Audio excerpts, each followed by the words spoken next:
So you find yourself on the fence about the Titan II Elite. Let's talk about it.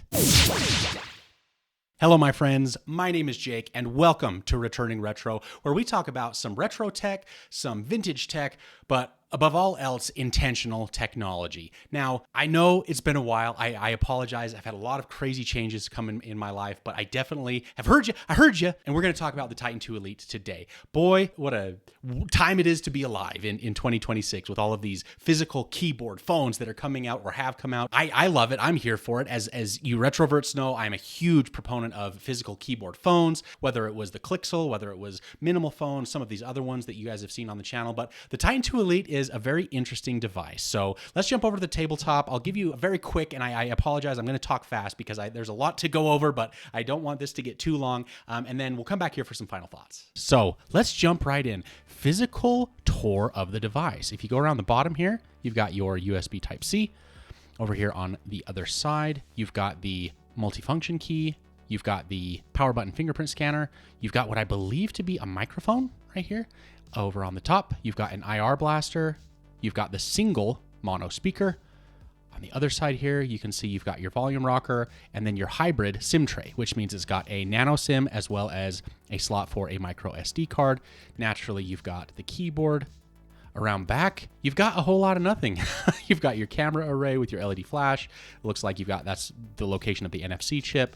And then you've got the back itself, which is made out of some kind of a plastic. And I don't know if you guys can hear it. It seems like there's a little bit of a gap between this rear cover and the battery or whatever is underneath it. And so it's a little bit of a strange feel when you tap on it. But the sides of the device, I think, is made out of some kind of aluminum. It feels really nice with one massive exception. We'll get to that in a minute. Doing a little bit of some size comparisons, starting off with what I would say is a very comparable device. This is the BlackBerry Classic, or in this case, the resto-modded Zinhua Q25. So let me put them right next to each other here so you can kind of see.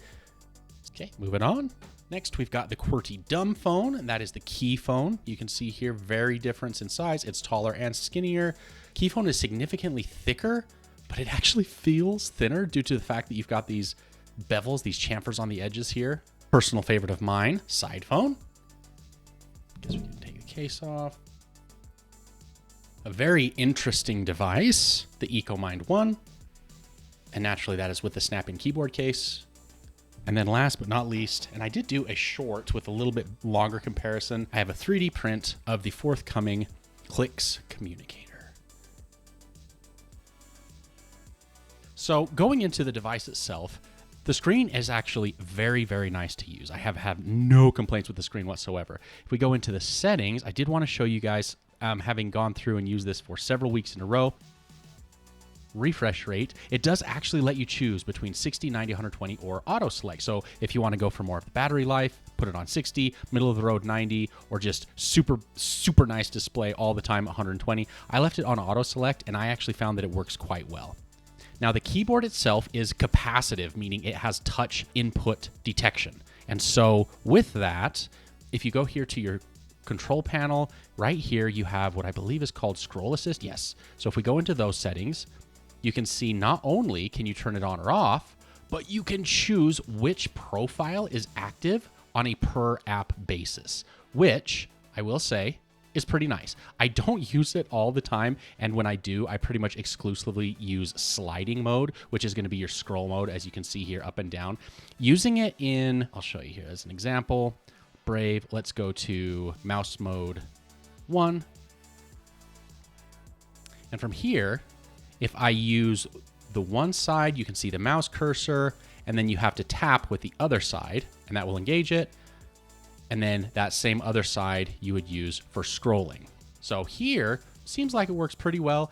It is inconsistent. I would say if you have scroll mode only, I would say you've got about 70% consistency in terms of no weird things happening. If you have this scroll mode with mouse mode put together, that drops down to like 30 or 40%. It is still quite glitchy, but luckily, fixable via software tuning, I would imagine. Another highlight for me personally is some of the options that you have in the keyboard itself.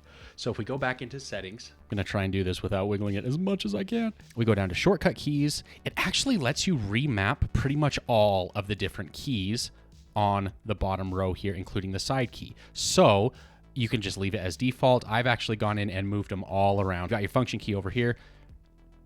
So shortcut settings, and then you've got, for this one in particular, short press, I've got it set to camera, long press, open flashlight, double press, mini mode, which we will go over that in just a minute. But it literally is that simple. So for FN, as an example, programmable key is the home key. Let's say we wanted to change it to, I don't know, the tab key. Boom, just like that. Now you're done. You can press it to tab.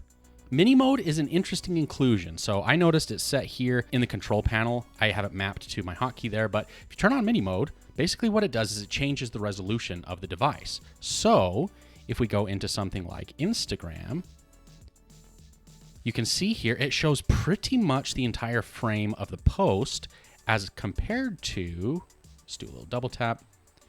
Now you have to scroll to see the whole thing. Performance-wise has been great. This particular one is a DVT sample, which is a design validation test unit. So it's not the final version. It's not the mass production version or even the one that comes before the mass production. So there are a couple of issues that I've run into with it. For example, my SD card slot works almost none of the time. It got so malfunctiony that I just took the SD card out. Additionally, I've run into some overheating issues, not in terms of it stops performance, but in terms of some battery drain and some just warm to the touch. I think I did see another reviewer had mentioned running into something similar to that.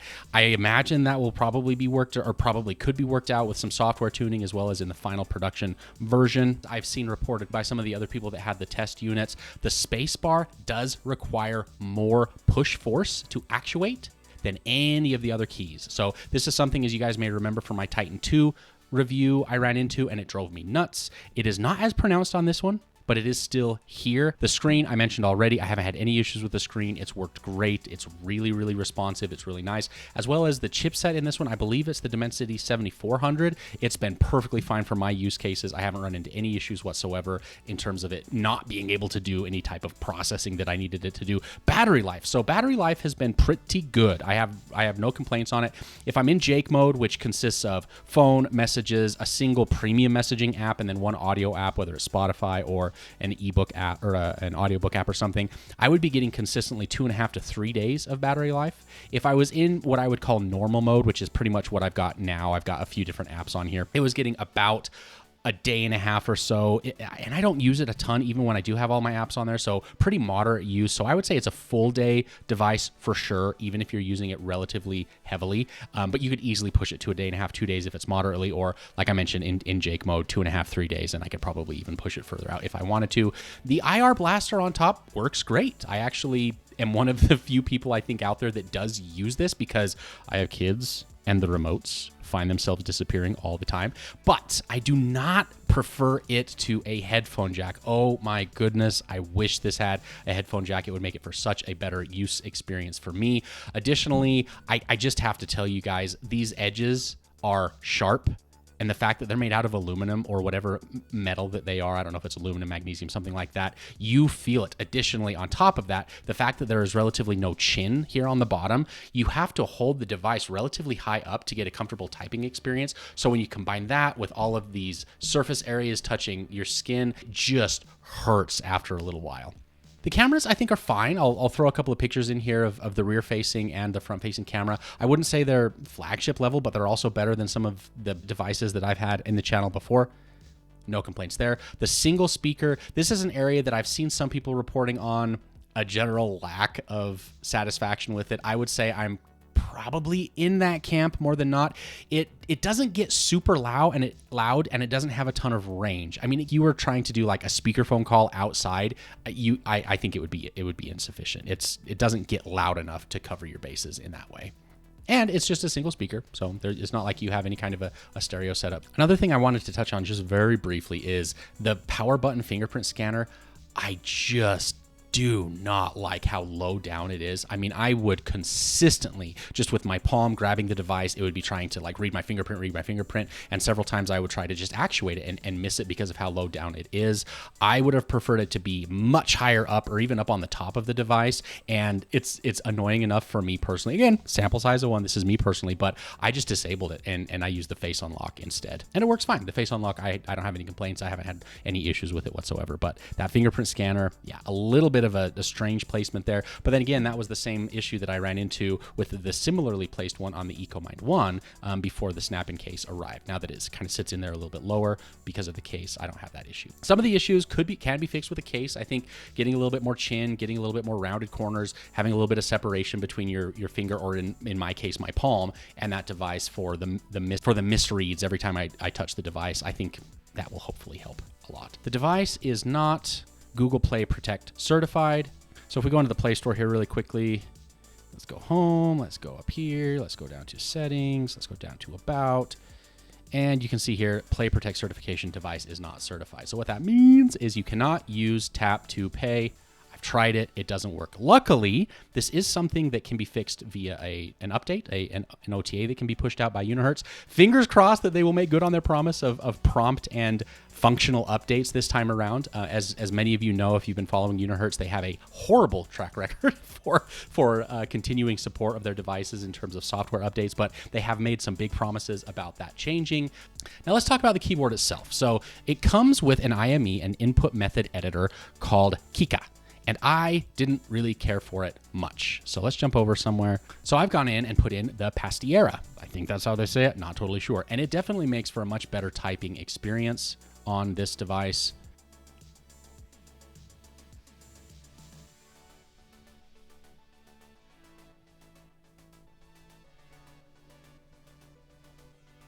So you can see there, I was able to type that out. I'm not going to switch it over to Kika and do that here, but switching from Kika over to Pastiera has really made for a much more pleasant experience. It makes a really, really big difference. It's kind of cool, like different things you can swipe here. As far as the keyboard itself goes, I think that it is definitely the best Titan keyboard they have made yet. It is another noticeable improvement over that of the Titan 2, which was a significant improvement over the last Titan device that I had used, which was the Pocket. I think that they still have a ways to go. Like I mentioned previously, the spacebar requires different push force than all of the other keys, but I found all of the other keys to be pretty consistent with each other. It's really just that spacebar that you have to push a little bit harder on than any of the other keys, though I will also say not as much harder as I found the Titan 2 to be. So if you are someone that is somewhat of a keyboard snob, as am I, you're going to notice a difference every time I come over to this device from my Click Solo for my Q25. For the first couple of hours of typing, I just noticed that I have to think every time, push the spacebar harder, push the spacebar harder. After a couple of days, this one, it is not as severe as the Titan 2 to the extent that you do get used to it. So take that for what it is worth. One thing we talked about earlier is the fact that it is not Play Protect certified, meaning that Tap to Pay doesn't work. However, RCS does. So if we go into message settings, RCS chats, you can see not only is it connected there, but it also does send and receive RCS messages. Some devices I've used, it will connect RCS and it'll say it's connected here, but then when you actually go and try and send and receive, it limits you to SMS or MMS. Luckily, RCS works great. I haven't had any issues. And speaking of which, this does have full 5G. I've used it with two different MVNOs, one being Sidephone Mobile, the other one being US Mobile, and both of them are on the T-Mobile network in my particular case, and I haven't run into any issues. The speed's great. The service has been consistent. It hasn't been any better or any worse than any of the other devices that I've used in my area here, so luckily, no issues there. So what do I think of the Titan 2 Elite overall? The Titan 2 Elite is at the same time so good and yet so not. And let me explain what I mean. Is it the best Unihertz Titan device? Yes. Have they been making improvements with every single device? Yes. Am I frustrated that it has taken them, 5 iterations to do some of the things that we probably should have seen on the first one?